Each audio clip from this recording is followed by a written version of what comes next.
कथी भेला कन्या कैला एना दिख देखियो माय वो हमरा दूरा मुंह लगबे हम चल जाब सब छोड़ के ई महारानी एकरा जरे चुप रह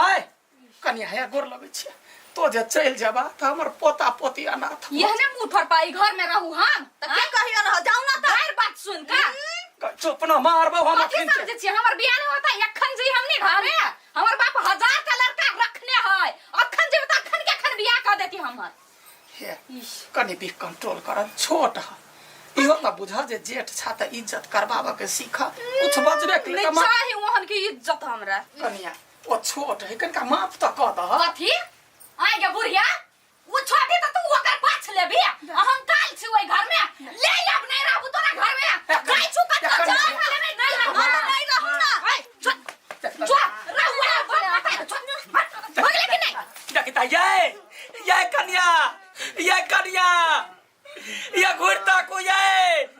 माय कैला ओते हल्ला कर छी ओकरा बेसी घमंड भ गेल है तो के जान गेला माई के दरद